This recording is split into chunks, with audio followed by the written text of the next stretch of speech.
All right, we are now recording. Feel free to get started. All right. Hello and welcome one and all. We're thrilled that so many of you are able to join us for this session on digital repositories and migration strategies that optimize the collection utility, sustainability, and accessibility for the future digital scholarship activities. My name is Taylor Davis Vanetta. I'm the director of the Digital Commons, a research lab based in MD Anderson Library at the University of Houston, and a member of the ACRL Digital Scholarship Section's Professional Development Committee, which organized this program. I'd like to thank the rest of the committee, especially Brian Petruba, who is serving as our technical moderator for this session, as well as the 5 speakers who will be presenting today. This program was developed in collaboration with the Digital Scholarship Section's Equity, Diversity, and Inclusion Committee, as well as its Outreach Committee. In the spirit of encouraging equity, diversity, and inclusion in the DSS community and beyond, I will now read a brief statement. We will not speak for others, and we will not ask someone else to speak for others. We will practice active listening and listen more than we individually speak, paying attention to how much space we take up in the room, or in our case, virtual room. We will value everyone's voice and encourage everyone to speak up. We will be defensive when someone shares the effect our communication has on.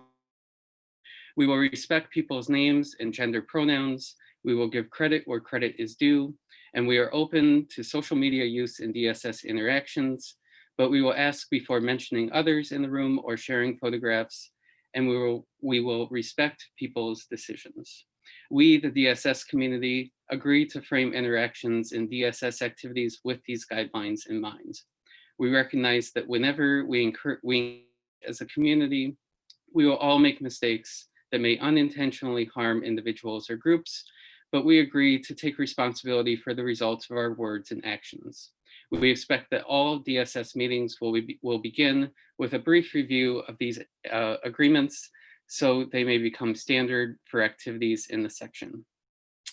Our 5 presenters today insights work with digital scholarship programs from their respective academic libraries. The program arose out of different priorities and illustrates a range of different approaches and strategies regarding the migration and management of digital content and the re-examining local repository infrastructures in support of digital scholarship activities. Brian will be monitoring chat through the session. We will wait until after all 5 presenters have finished before entering the Q&A portion. But if you have a question during the presentations, feel free to go ahead and enter it in the chat as it occurs to you. I will now introduce our 5 speakers. Julia Corrin is the University Archivist at Carnegie Mellon University. She holds a Master of Science in Information degree from the University of Michigan. Strohm is the Director of University Archives and Special Collections at Paul V. Galvin Library at the Illinois Institute of Technology. He earned his BS from Indiana University of Pennsylvania and his Master of Library and Information Science from the University of Illinois at Urbana-Champaign. Laura M. Gentry is the Special Collections and Digital Initiatives Librarian at the University of Alabama, where she oversees digital services and the A.S. Williams III Americana Collection. She holds a Master of Arts in History from the University of Alabama and a Master of Library and Information Science from Wayne State University. Kate Topham is the Digital Humanities Archivist at Michigan State University. She earned her Master of Science in Information from the University of Michigan, where she specialized in metadata, data migration, and digital collections. She serves as the archivist of the American Religious Sounds Project. Finally, Amy L. Allen is the University Archivist at the University of Arkansas. She's responsible for establishing policies and procedures and processing university records, including born digital materials. Allen earned a Master of Library and Information Science from the University of Alabama. And without further ado, I will now turn things over to Julia Corrin. Hi, everybody. Bear with me while I get my screen sharing back up and running. Okay, hopefully people can see the deck. If not, I hope that someone will wave at me. Otherwise, I am just going to get started. So hi, my name is Julia Corrin, and I am the University Archivist at Carnegie Mellon University. And I can't see my slide notes. Today I'm going to talk about how at CMU we are leveraging our current migration to better understand our users and start paying down some of our technical debt. Sorry guys, I'm having a slide failure. There we go. This is still an active project, so we have a long way to go, and hopefully we will be able to share some more findings in the future. First, however, I wanted to spend a little time talking about CMU's background in digital collections to provide some context, and switching the slides would be helpful. I also think it's always worth revisiting some of the wear and tear that happens when working with digital collections over time, so that those currently embarking on projects can better build collection maintenance into their plans. At Carnegie Mellon, we have been working with digital collections for over 25 years now, with our first project launching in 1994. Since then, we've accumulated over 30 terabytes of content, which includes 2.2 million pages across 200,000 objects. This isn't an astronomical number by any means, but it is quite a bit larger when the size of our shop is taken into account. When I first came to CMU 6 years ago, we had one archivist, me, 2 developers for the entire library, a 4-person digitization lab, and no metadata staff or support. We're currently up to 3 archivists. We still only have 2 developers. One of the members of our digitization lab is now our metadata specialist, and we share repository management and oversight tasks across these roles because no one is tasked 100% with the management of the system. In those 25 years, we've undertaken 3 full system migrations, fully porting our collections from one platform to another. And in addition to that, we've had countless major and minor upgrades that have affected how our collections are presented and used.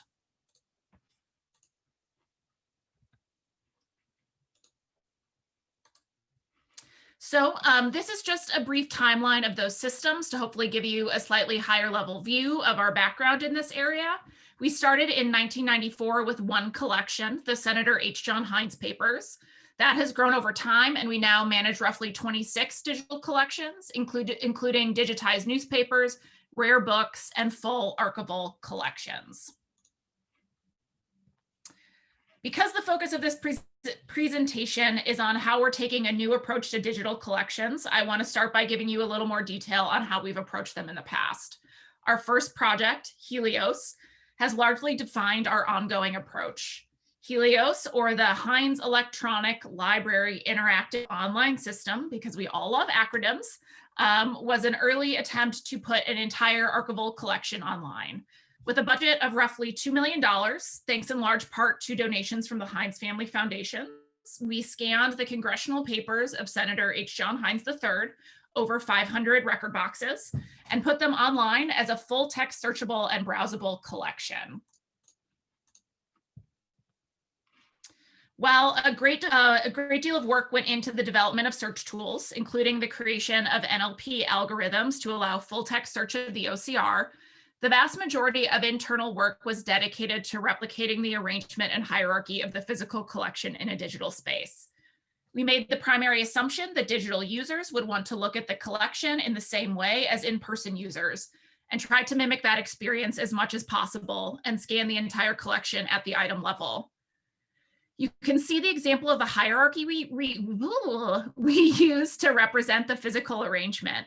As you can see, we added a new level of arrangement between file and item called a bundle. A bundle was intended to represent situations where items were paper clipped or otherwise grouped together, meaning that the order within a file was important to the system as well. Finally, though it was a technical limitation when we started scanning, it has developed into an assumption over time. That being that digital archives were primarily used for their informational value, and black and white scans were sufficient to communicate that information.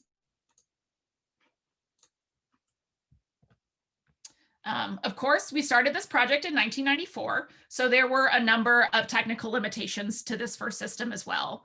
We didn't utilize any standard metadata because for the most part, the concept of standardized metadata for digital archival documents didn't yet exist. EAD was introduced in 1993 and not yet broadly implemented at this point. Dublin Core wasn't created until 1995. Similarly, there was no real established best practice at the time because very few institutions had undertaken this work yet, and even fewer had tried to undertake it at this scale. So 25 years later, in many ways, we have been living with the assumptions and limitations of HELIOS for the past 25 years, even though the world has moved on. We still approach scanning in metadata in largely the same way. We scan at the item level, very minimal descriptive metadata is created, and instead we rely on OCR for access. In some ways, our digital collections have actually moved backwards. I liken each migration to something like a game of telephone or making a photocopy of a photocopy. Every time it gets a little more confusing and a little harder to use. So over time, usability has decreased, new errors have been introduced, we've lost features. In cases where we had made high quality color scans, for example, of our rare books, the original JPEGs, which we served in our second system, have been replaced with web-optimized PDFs, reducing their quality and fidelity. The browse structure that the archival collections relied on is mostly gone unless you're a high-power user, and order within folders and bundles are totally opaque. This has led to exponentially increasing technical debt and frustration among our users. Features relied on in old iterations are no longer there with no real replacement. And to make matters worse, the user experience is not in line with modern expectations of the web, putting us in the worst of both worlds. So we decided over 4 years ago that we were ready to implement a new system. But due to resource limitations, we only began concerted work in this area approximately a year ago. We decided to go with Islandora 8 because our staff had some experience working with Drupal, and we didn't want to face another immediate migration due to end-of-life issues for Drupal 7. When we made this choice, Islandora 8 hadn't yet had a full release, and some major features such as page content were non-existent. We decided to use that delay as an opportunity to think broadly and more holistically about our collections and what we could do to improve them. In addition to tackling some of the larger issues that we've been wanting to address for a long time, particularly metadata and object relationships, I thought it was important to ask some larger questions as well and revisit our assumptions about how users interact with digital collections. We wanted to make sure this migration was not just garbage in, garbage out. And we knew that merely sticking our digital collections into a new box was not going to address the frustration from both our staff and our users. So while we were still waiting for a system, we started a process of stakeholder engagement and user interviews. We developed a list of the types of users or potential users that we wanted to talk to. This included historians, genealogists, digital humanities and digital scholarship specialists, and members of our internal CMU marketing and communications teams. We developed a series of questions that tried to target researcher needs, how these users approach search, and other specifics about their use cases. And to conduct the interviews, we actually partnered with colleagues on campus who had experience in this area. Because we were already aware of a number of user complaints, we really wanted to bring someone in with no preconceptions and no relationship with these stakeholders to ensure that interviews were both impartial and honest. We then took, from the interviews, we created transcripts for each interview and coded them to identify requirements, pain points, and avenues of further research. These requirements were then developed into an initial technical roadmap for the system. So none of these were shocking. If you read through all these bullets, I think a lot of them are pretty obvious. But these did support part of our work plan, particularly in relation to needing to invest in our metadata. We've been able to point to this data to support our plan of work and emphasize the need to not rush the project. It also helped correct some of our older assumptions, such as scanning documents in grayscale and black and white.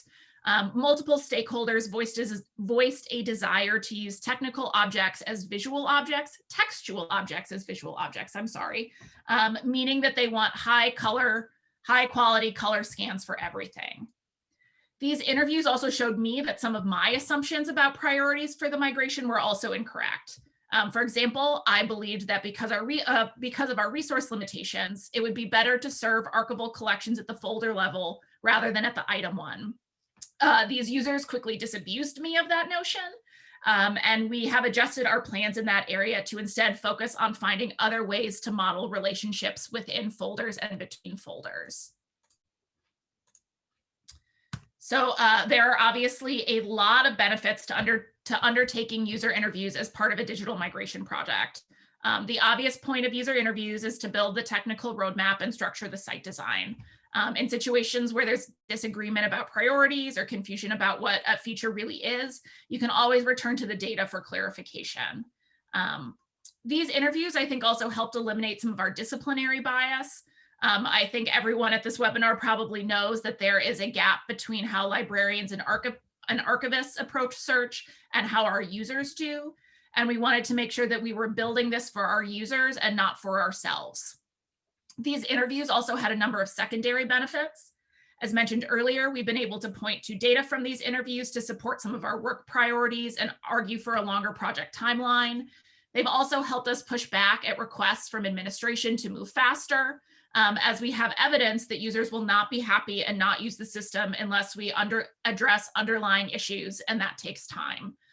Engaging users early is also extremely helpful. We have a number of users who've been using materials in these collections for over a decade, and they feel a lot of ownership over the system, and working with them early has helped them feel like valued members of the team and helped manage their expectations about what is possible and what is probable.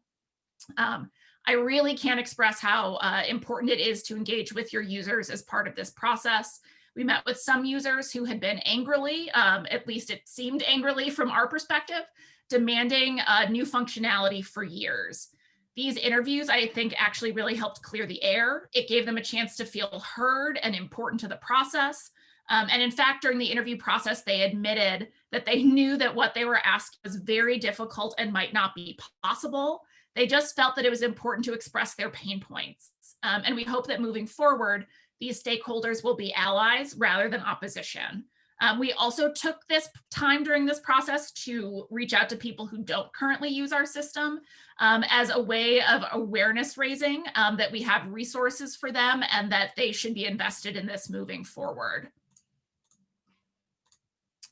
So where there are benefits, there are, of course, also challenges. Just because we're able to point to user feedback doesn't mean there weren't challenges that we have to face. Approximately half of our core project team has been working with these collections and systems since they were created. They have amazing knowledge and experience in this area, but sometimes when you've been working with something for so long, it's hard to kind of go back and unpack the reasons why we made these choices. It's extremely important to be able to understand if choices were made by choice or because there were technical limitations and we didn't have any other options. Choices made due to technical constraints deserve to be revisited regularly and not just folded into the status quo. When a workaround has been in place for a decade, it's really hard to remember that that is a bug and not a feature, and there might be other ways to approach that issue. I also want to recognize that I understand that our process worked backwards.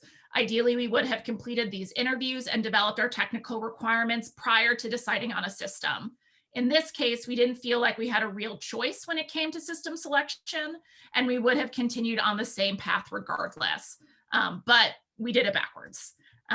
Also, when trying to take a user-centered approach, it is very important to remember that just because we can do it doesn't mean we should do it.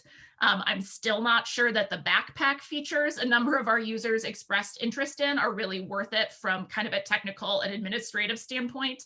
And just because we should do it doesn't mean we can. We would love to invest more in Metz Alto for our newspapers, but we just don't have the resources at this time to do that. Just because a user expresses a desire for a feature does not mean we have to provide it. So what is up next for us? This process is clearly only in its first step. We originally had a much more comprehensive stakeholder engagement plan prior to the pandemic about how we were going to talk to them, keep them updated, but we decided that really no one wanted to be inundated with emails about repository migrations right now. So we've been working a little more in isolation than we anticipated this fall. We are currently wrapping up our first phase of feature development work and are planning to start integrating iterative user testing again in January. And we really hope that this constant cycle of feedback from users will keep us on track and allow us to course correct before we've gone too far down a path that is not going to be useful.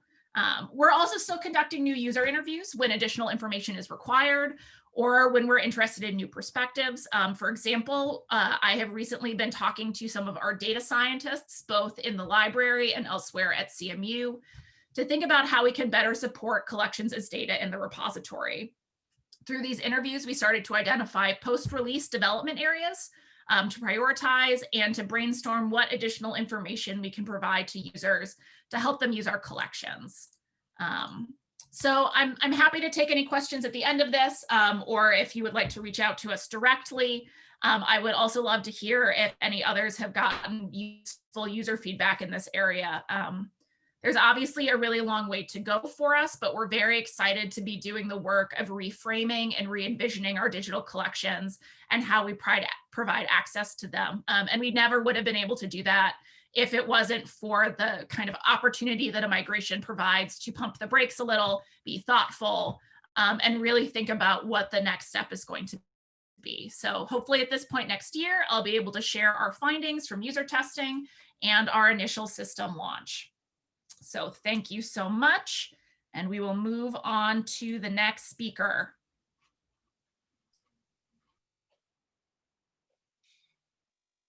Okay, I think I'm next. Yeah, there we go. So I will try to remind Julia when it's time to advance slides, but if I forget, Julia, just let me know if you get confused. My name is Adam Strohm, and I'm the Director of University Archives and Special Collections at Illinois Institute of Technology in Chicago. I'm going to talk a little bit today about our implementation of Islandora, which launched in the fall of 2019. And that serves as our institutional repository and as the digital collections platform for the university archives. Finding a single solution for these two sometimes conflicting use cases wasn't always easy, but the long process, despite the complications and many moving parts, was mostly a harmonious one. There are lots of different things I could talk about today, but I'm going to mostly focus my talk on the collaborative strategies and decisions related to this two-pronged approach to an IR and how this shaped the resulting product. Okay, next slide, Julia.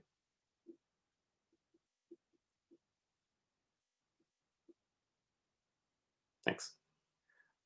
So our search for, in 2012, we had implemented a DSpace repository, and I arrived at the library in 2014, and everyone kind of already had the opinion that this repository seemed kind of old.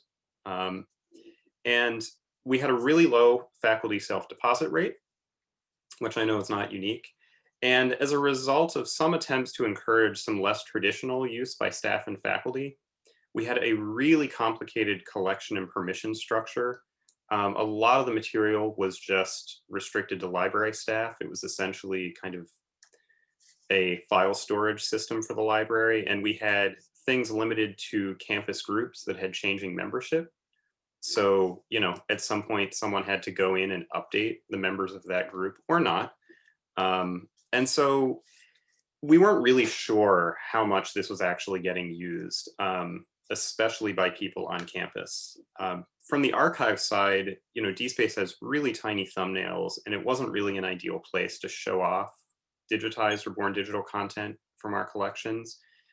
And so the archives wasn't putting digitized material online in any kind of systematic way. The library's digital initiatives group started to question the sustainability of our support of this software and whether DSpace was going to offer the features and the experience that we needed and that our users expected. So we started to explore other options. Next slide.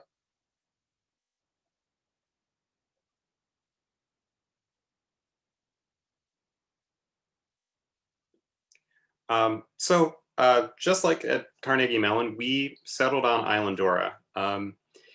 It made a lot of sense for us. Our university's websites are all Drupal based, so it's something we were all pretty comfortable with to some degree.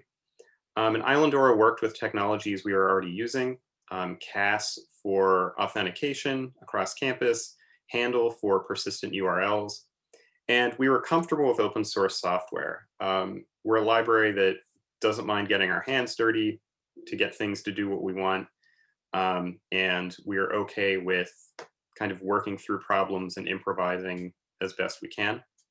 Our test instance of Drupal subtly morphed into our production instance, which isn't something that I would recommend, but there wasn't a whole lot that we had already done that we couldn't change later in the process. Next slide.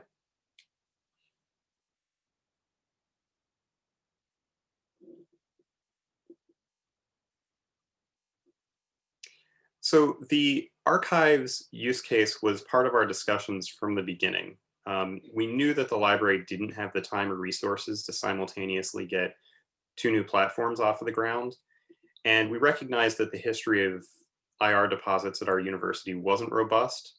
So we decided that creating an avenue for consistent library use of the platform, and hopefully more visits from the public, or at least visits from a different public, we're going to help to mitigate the worry that we'd be going through all of this work for something people on our campus didn't even necessarily want to use. We knew that using one system to satisfy both needs would have its challenges, but we're a library that relies on collaborative problem solving and adaptation, and we're very comfortable taking risks. So we also knew that some other universities had already done this. Florida State's Digital site was a pretty big influence on some of our early decision making. And so we figured we could probably do it too. Next slide.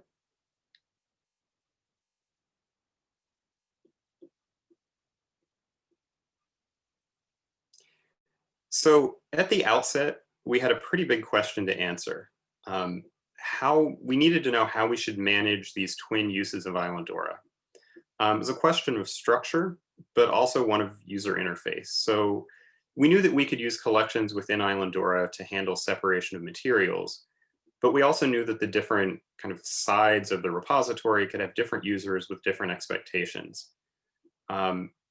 Luckily, when you've got an IR sitting on a customizable CMS like Drupal, that makes some of this stuff easier. So we created an archives landing page that would allow us to do something more customizable with the user's introduction to the archives and our material. And then we used Islandora's collections search module to give users the chance to target a specific side of the repository or search a specific archival collection. But it would also, if someone didn't choose to drill down like that, it would allow for serendipitous discovery of materials on either side in a repository-wide search. We explored a more explicit division between the 2 sides of the repository, but decided against that, and we tried to harmonize the look and feel of archival content with more general IR content as much as we could. We knew that the division between the 2 was probably more meaningful to us than it would be to users, especially when things like historic patents and theses and dissertations are technically not part of archival collections at our university, so they were going to be on the kind of IR side of the repository anyway. Next slide.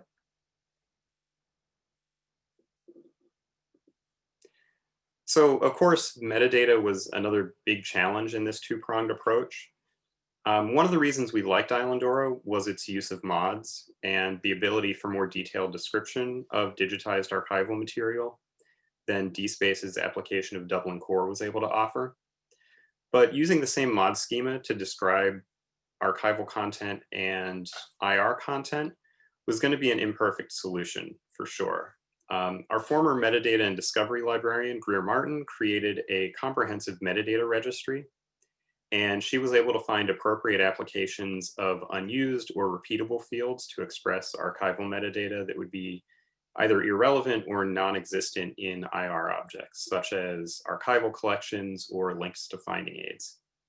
We created multiple ingest transformations so we could transform material going into either part of the repository in a specific way. And that all worked really well. But one thing that we hadn't planned for was that the use of repeating fields, of course, impacted our faceting. So results from both sides of the IR were going to show up in the same facets. And we realized when we went to create the facets that we were going to need more generalized labels for some of these fields. This is our collection facet, which, as you can see, describes archival collections, but it also can describe can list the conference or series or project for which an item was created. It's imperfect, but good enough. And I kind of feel like that could have been our mantra for this whole project, as we tried to find these solutions for sometimes complicated problems. Next slide, please.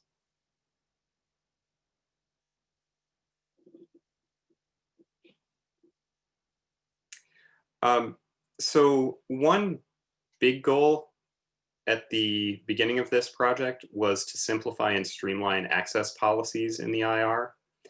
Since some people and campus units had been using our repository essentially as file storage, they would deposit things that weren't meant for public consumption. So they put things in and then immediately lock them down.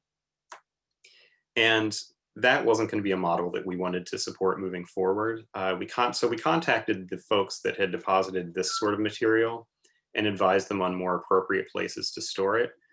Most of the time they had forgotten they'd even put things in and were using some other system or Google Drive anyway at this point.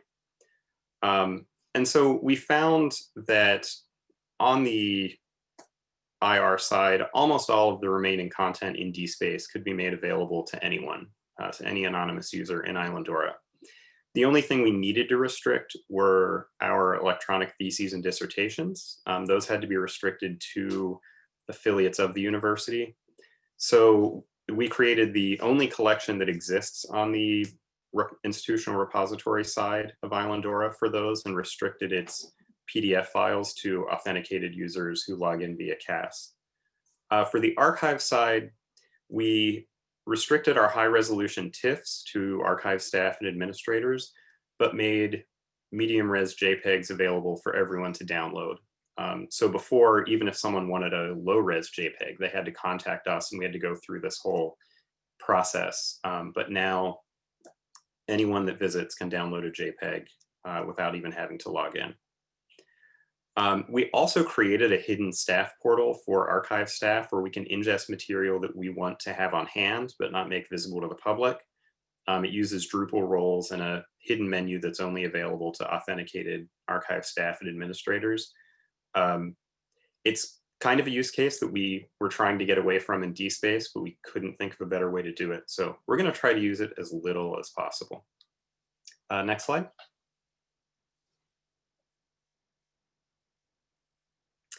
So this migration to Islandora has brought and will continue to bring, we hope, numerous enhancements to our users. We've simplified things like permissions and collection structure. We've to date ingested over 1,500 objects from archival collections. Hundreds of those had never been previously available online. And we've taken a really important step towards some one-stop shopping, harmonizing availability, description, and findability of digital content across library collections. We know that people don't want to have to navigate departmental structures or decipher organization that means more to us than it does to them. And so we're really excited about the potential for people to be able to discover things serendipitously and for the additional context that can be added when, say, a student design project is available alongside work from alumni of the same department decades before, or when an architecture thesis and images of the modernist campus that inspired it are findable in the same search. Before this, we had a lot of digital content across, I'm not even sure how many different sites, probably 8 to 10. And while most of those sites won't be replaced by the repository, the fact that the digital content that is the focus of those sites is available in one place, I think is really going to benefit some of our users. Next slide, please. So The repository launched in the fall of 2019, and we've had increased faculty and staff use and deposit. We created a deposit form in Google Forms, which we were a little worried about, but that's worked out well. And we've made a couple of our donors of archival material who were consistently asking when they were going to see their stuff online very happy now that they can see it and show it off to their friends and colleagues. We're currently migrating our digitized holdings of yearbooks and student newspapers into the repository. And we didn't make the decision Julia and her colleagues made at CMU and just jumped straight into Islandora 7, but we're already working on a different Islandora 8 project. So we know that's coming around the corner for this project. And I just wanted to list the names of all the people I worked on with this project. Only 2 of those people are still at Galvin Library at this point. So as we move into the future, there will be some different folks working on the project, which I'm sure will make it a little more complicated in some spots, but we're really excited about the new perspectives and ideas that other folks are going to bring. I'll be happy to answer any questions you have at the end. But like Julia said, if anyone wants to reach out to me directly at any other point, please feel free. Thanks. Hi, I'm Laura Gentry, and I'm the Special Collections and Digital Initiatives Librarian at the University of Alabama. Next slide. And today I'm going to be talking about how migration led us to subject-based collections, which was a large change for our repository. So at the University of Alabama, they built a custom-built dam. It was called Acumen. It contained both our ETDs, all our finding aids, as well as all of our archival content. And this was the search menu for Acumen. It was started in about 2009, and we transitioned to our new system in 2019. So it had basically a shelf life of about 10 years. Next slide.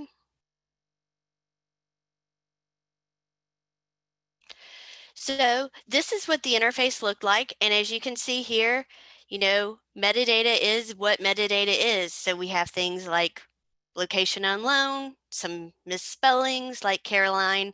It's actually one R in this actual letter.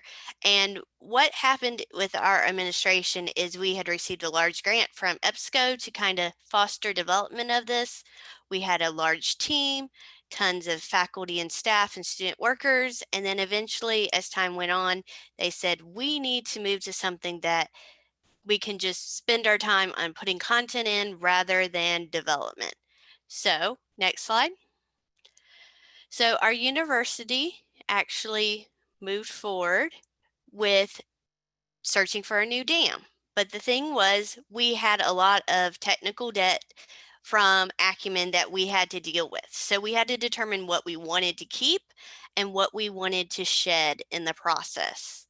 So one of the good things about Acumen is it came in with putting local unique identifiers on every item, both at the collection level and the item, and then a corresponding file structure that went down to the page. We did our digital preservation in locks, and then one of the greatest things they set up was persistent URLs. So no matter what system we were in, people who had our pearls could always get back to what they wanted to see. They set up the metadata to be in mods, which is of course in XML, and we had of course many metadata fields. At the high point, it was as many as 60 fields, and of course they always evolve. But we knew going forward, this is the metadata we had to use. We couldn't go back and re-describe everything. We needed to reuse it. Acumen's interface had a search box. It also had hierarchical navigation, so you could navigate within the file structure. And one of the things that it did contain was our finding aids. And in order to get them into Acumen, we took our EADs and then we transformed them into stagnant PDFs. So sometimes that was not the most new and current finding aid available. Next slide. So as we moved forward, our university decided to go with Content DM. One of the reasons was it was cloud hosted, we would have vendor support, and it was also mobile responsive. Now, one of the big things you'll see in the slide is it has a browse capability. So it's going to be listing the names of my collections with a brief description. This is something that Acumen did not have. Next slide. And so as we started to explore Content DM, we had to say, how can we adapt what we did in our past to our future going forward? And so we were grateful that we had technical support, but we are also limited by a vendor controlled system. I can't say I want this new feature and it magically happens. So we found that their compound object and use of tab delimited files would match our existing metadata and file structure. And then we could also keep our digital preservation outside in locks, because who wants to pay a vendor to do all our digital preservation to host it that way? So one of the big things we had to change was Content DM is Dublin core. We had mods. So we had to take all our existing metadata and then create several Python scripts to basically transform it from mods to Dublin core based on sets of rules. Another big change was previously the archivist had created the first line of the metadata description, then it would be uploaded to Acumen and a form. Some of the technical metadata like page counts would be added in the file names, and then it would go to our metadata librarian team for remediation. With a desire of the university to make special collections more self-sufficient, the remediation step is now gone. And so our archivists are creating our metadata, and then it comes to digital services for our technical metadata as we compile it all together for ingest, and then eventually goes directly into locks. And so part of that debt is they are now having to do metadata, and item level is not sustainable based on our current staffing levels that we have. We basically have 2 processing archivists, archival access coordinator, and then in digital services, which I manage, it's myself and 2 staff members. Content DM also had a mobile responsive interface that we were excited to have. It allowed for advanced searching and cross collection searching, but it doesn't play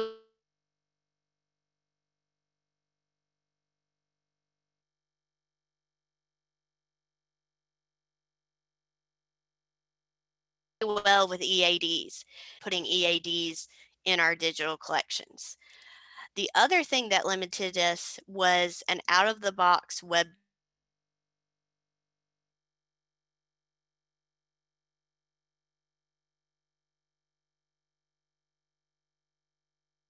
design. We can't just go and want migration to happen last week, not what it is today. So next slide. You're on target, Julia. So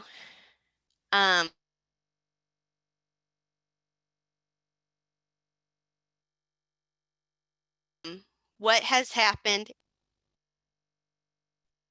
So what has happened is we actually had a project that happened to get started 2 months before I got here. I came in August of 2018. And this actually made us rethink kind of how we were going to handle migration. And it is the Wade Hall Physical and Digital Consolidation Project. Basically, we had a donor who donated to special collections over the course of 20 years. And when I say donated, he was the type of donor that he didn't bring just, a box or 2 every week. He would pull up in, a moving truck and unload 100 boxes. Both books, archival materials that often he acquired, from friends, donors, or yard sales. So as the archivists started processing them, they did them as they came in to keep the piles of boxes under control. So they ended up creating often single item, poorly described collections, because at that time staffing was even less, with 1 professional archivist and most of the description being done by student workers. So what happened is there was a desire to make these collections more useful.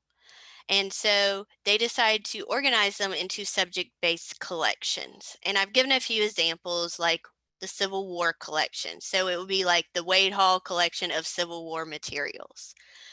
And then the archivists are going to physically take all 1,400 of these small collections and reorganize them thematically. The problem for us was there was already 287 digital collections that already existed that had been digitized from these materials. So unlike most institutions who may have, 10 to say 50 digital collections and they put them in large buckets, ours has always been basically matching the archival collection. So we had over 600 digital collections to migrate. And so when the archivist chose to rearrange, they're going to take our old collection number and give it a new number. Next slide. And so the question is, how are we going to be able to navigate when they take these things away? And part of the thing was Wade Hall consolidation made us confront this problem that we have with Content DM, which is it's great, that it's mobile responsive and it has this browse interface, but there's limitations. So when we first became a user, we had a finite number of collections that this interface would support. It was 400. We were at 600. We already got a problem. And as you can see, it's going to get more and more cluttered as we go along. So we needed to solve this problem. Next slide. So what Wade Hall consolidation did was say, how are we going to fix this? So I told you about the collection number changing. We needed that in digital services to be able to find it within the server, as well as our metadata and our images. So everything is filed by that collection number and then the file structure. That is also mirrored within locks. We also face the problem of if we're changing all the collection numbers, what do we do with our digital preservation, both on our server and locks? Do we change it all? Do we make a duplicate copy? Do we want to move it? And then we faced it with metadata harvesting. These collections were in SET, Civil War in the American South, and DPLA. They were intermingled with other digital collections. And we were trying to isolate what we had previously shared, but was not an ongoing project. Next slide. So we had to confront this. So for us, we decided it was best to leave our local identifier and our file structure the same and point to it with basically a breadcrumb. So what we're going to do is create a parent collection identifier.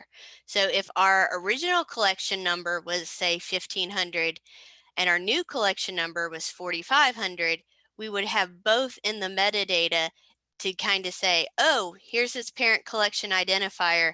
If you see 4,500, you need to go and look at 1,500 because they both exist there.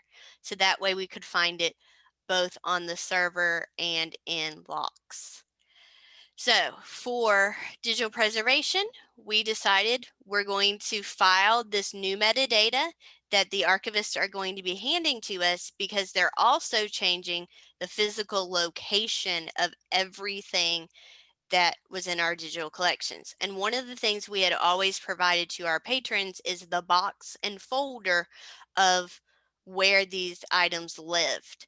Well, if you're consolidating, all that is going to change both with the collection number and the box and folder. And then if we decide to ultimately digitize things that had not been previously digitized in these consolidated collections, we needed to be able to expand. So any new additions would be filed under that new collection number. And then for metadata harvesting, we decided we weren't going to even touch our metadata harvesting because they used pearls in our links, and we were able to reroute our pearls, saving us tons of time. And to the user, they're going to still see letter to whoever and click that link and still see the object. So most people don't realize it's the old mods metadata that has been harvested. Next slide. So this is kind of an example of a letter from our collections, and I'm using this example to show you our file structure. So you can see the U003, which means it would be a manuscript. 1672 on the right would be the file, the collection number, and then first object, and then page number. So that's its old identity. Next slide.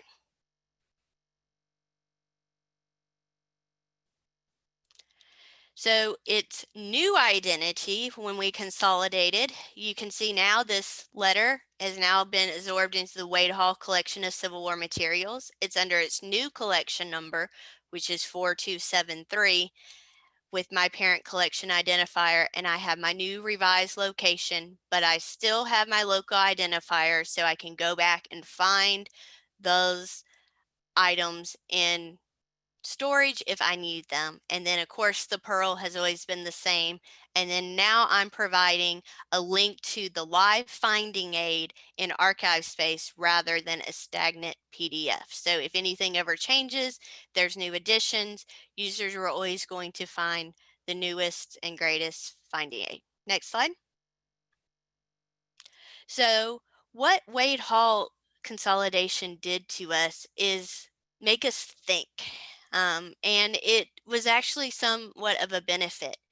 We now know we have a path forward of we can add new additions to the Wade Hall collections that weren't previously digitized.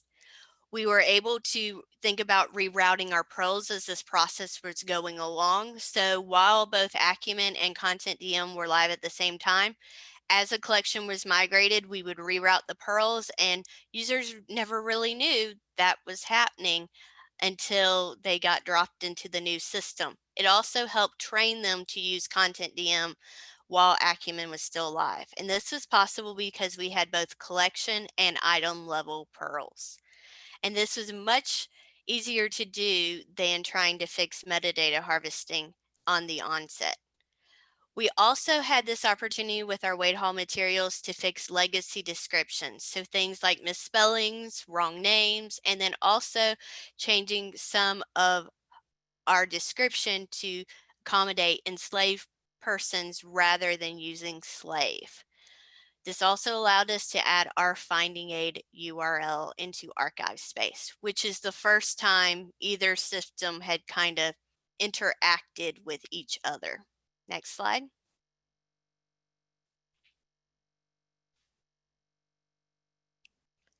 So what Wade Hall did to us is say, well, it works for Wade Hall. Maybe we should apply this to our other smaller collections. So with this, our goal was to reduce the visual clutter in our Content DM interface. So this allowed us to digitally consolidate rather than having to use the archivist time to do a physical consolidation. There was not a need for them to put it all in the same box because our metadata pointed users to it. We still could have its subject base together and still keep its identity. It also allowed them to be separated out if there's a need for it for future migrations, and it helps users find related digital collections. And so we are looking at this more for smaller collections under 25 items, and that number may sound small, but if you think about it, we're switching from item level to folder level. And so even a large collection doesn't have a lot of items in it. So how does this work going forward? So next slide. So in our interface, what we've done is we've had the Wade Hall collection of Civil War materials. This is a non-Wade Hall collection. So this is just Civil War materials. And you can see in here, it has the list of collections, and then they're done in alphabetical order to link to their finding aid. Next slide.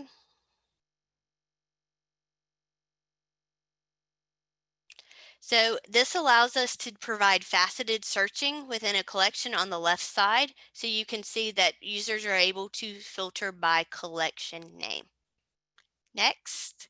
And that would turn it over to our next panelist. So thank you.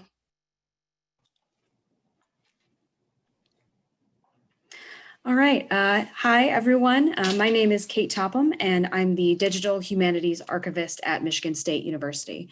So today I'm going to talk to you about my work with the American Religious Sounds Project and how our migration allowed us to optimize the collection, both in terms of preservation and digital scholarship, especially with regard to our metadata. Next slide.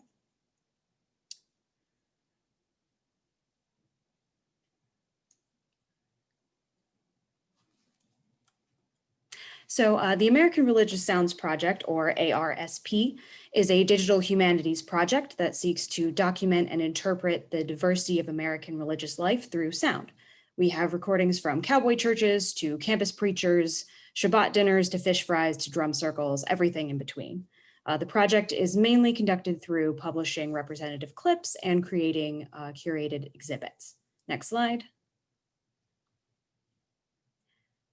Users can browse through the archive, but also explore our recordings through visualizations based on our metadata, such as the map you see here. There's also a network visualization. Next slide. So to give you a little background, this project was started in 2014 by Isaac Weiner of Ohio State University and Amy DeRogatis of MSU. Since then, we have amassed over 75 gigabytes of data, which includes over 7,000 sound recordings and photographs collected by the project team and student workers. I was brought on last year to integrate digital preservation into our workflows, but also to oversee our migration to the Vincent Voice Library, which has offered to house the collection permanently and facilitate access to our material. Next slide.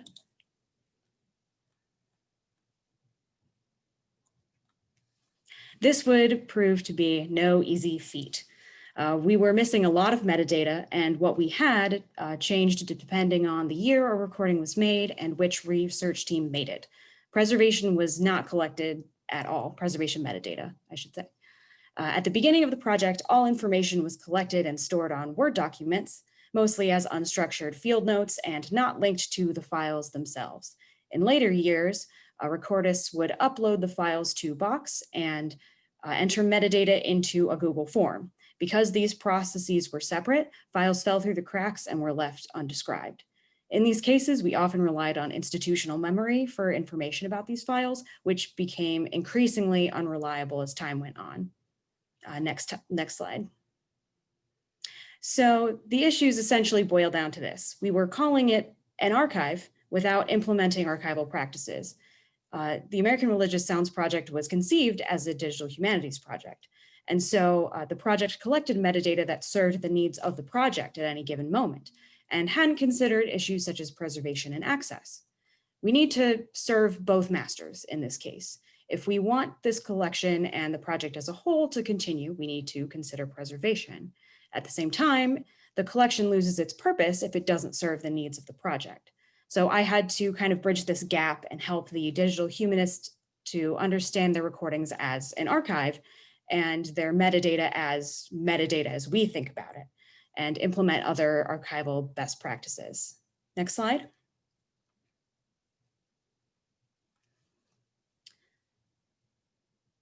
So the first most critical issue I chose to tackle was to ensure that recordings and metadata were connected to each other.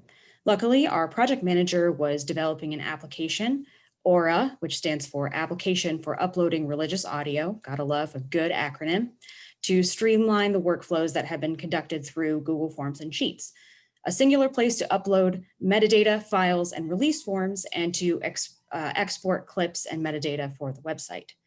I saw the potential for it to become a collection management system for us. It could generate preservation metadata, provide a metadata standard, and export materials for the Vincent Voice Library as well. With this reframing, the project manager and I began a migration plan. Next slide.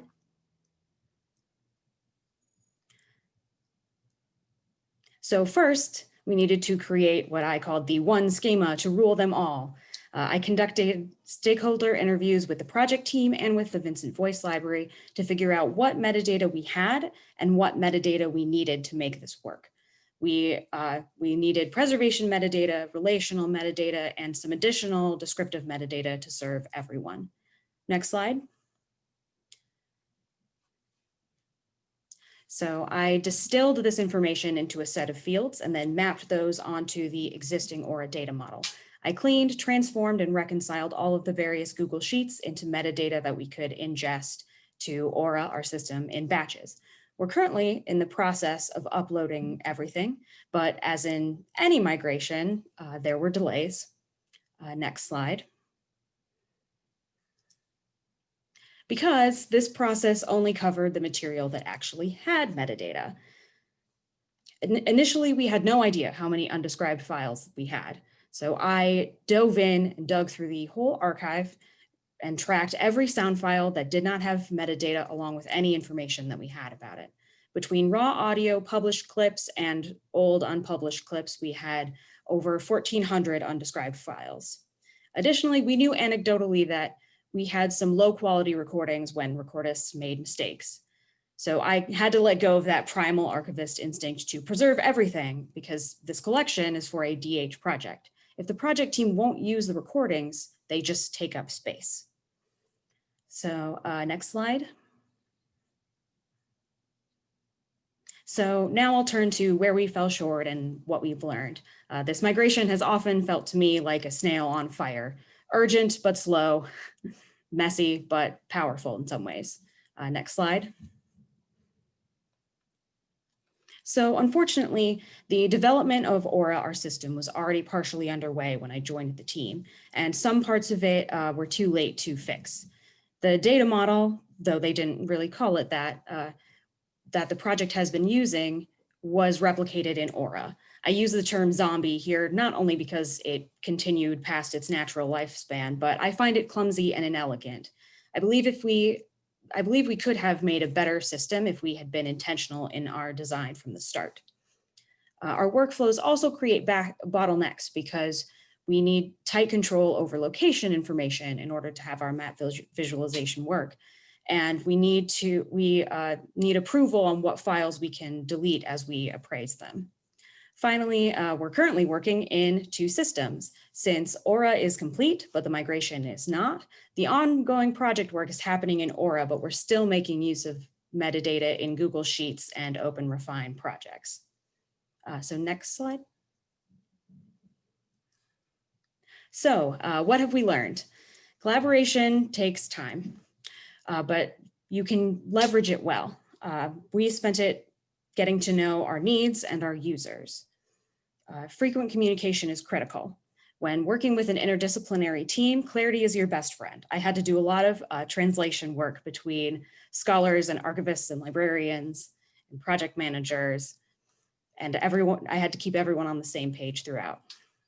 Next, let go of what you don't need. Deleting files and information that we knew wouldn't serve the project helped us keep the migration under control. And finally, dirty work leads to clean repository. Migrations are a huge undertaking, but because they require so much in the weeds, dirty work, they provide an opportunity to make your repository more sustainable. That being said, I understand my ability to do this work stems directly from the fact that our collection is comparatively small to what everyone else on this panel has. We have a lot of undescribed files to manage, but not so many that we can't take time to salvage them. This migration not only allowed for us to preserve our materials, but to create a collection that better serves all of our needs. Next slide.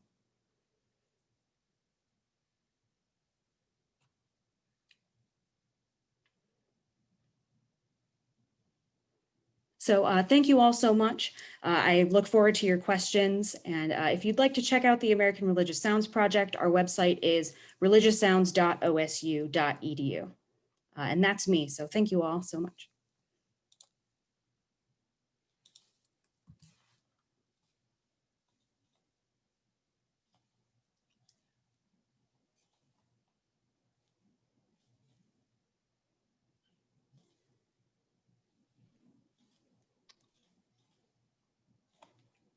Hi, my name is Amy Allen. I'm the University Archivist at the University of Arkansas. I know we're over time, so I guess I'll try to do an abbreviated version of this.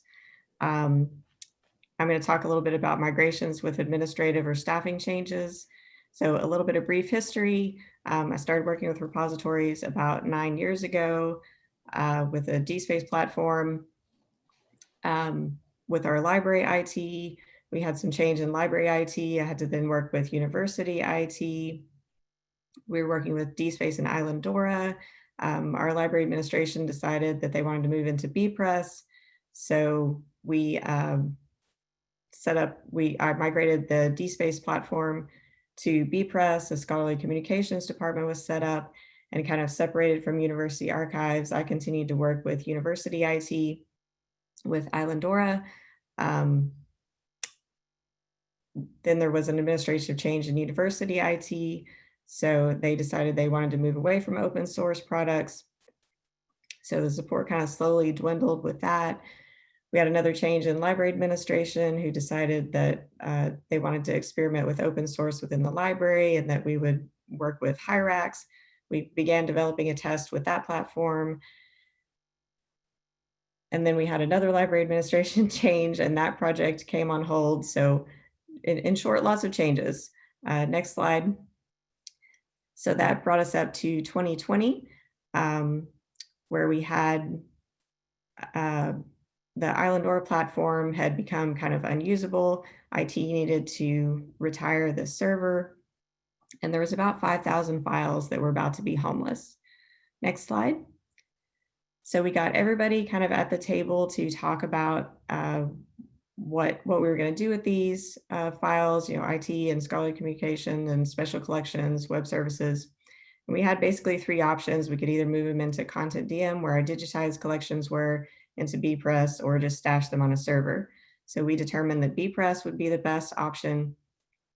Thankfully, the administration agreed, and then we started our current migration. Next slide. Which has really been a team effort, which has made things a lot easier. So University Archives has been working on metadata standards, serials, university publications. Scholarly Communication has been working on uploading music concerts. Our web services was able to extract the files from Islandora, also do some scripting, and then Technical Services has been working on metadata and music metadata, our metadata standards. Next slide. So our metadata has been a big challenge because we were using Islandora, or using mods while we were in Islandora. So we needed to transfer that to Dublin Core within the confines of bpress structures. So a lot of times I felt like I was trying to fit a square peg into a round hole. Thankfully, we'd already done a lot of the background work for the music concerts with the HIRAX test. So our web services had already done some scripting, so they were able to transfer the metadata from Islandora to HIRAX, export that to Excel, and then Technical Services was able to take that Excel sheet and transform that and do some editing so that we could then import that into bpress. The serials had to be a little more manual process, but hasn't been too bad because a lot of the fields are the same. Next slide. So some things I've learned, just make sure that you are communicating as much as possible with your administration, with any administration outside your reporting line.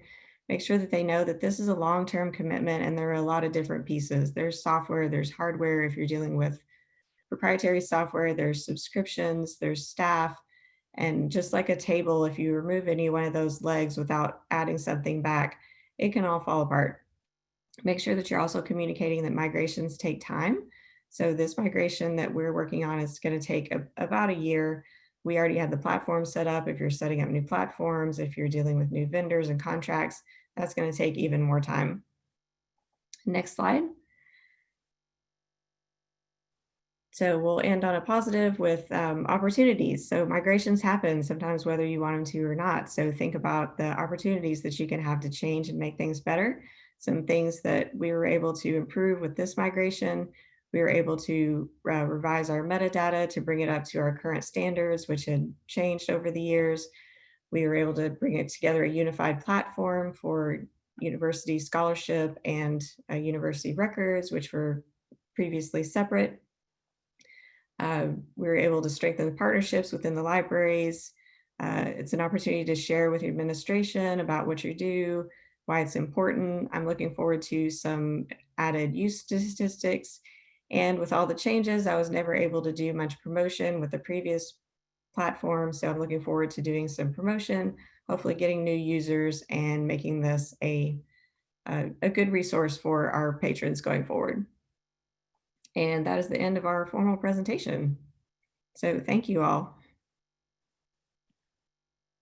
All right, thank you, Amy. Thank you to all of our today and to everyone who attended. Unfortunately, we're not going to have time for a Q&A session, but I'd encourage you all to reach out directly to any with any that have arisen over the past hour. ACRL will be issuing a recording of this presentation as well as the slides to all the registrants in the coming days. So we'll wrap it up here. Thank you all again, and see you again in the future.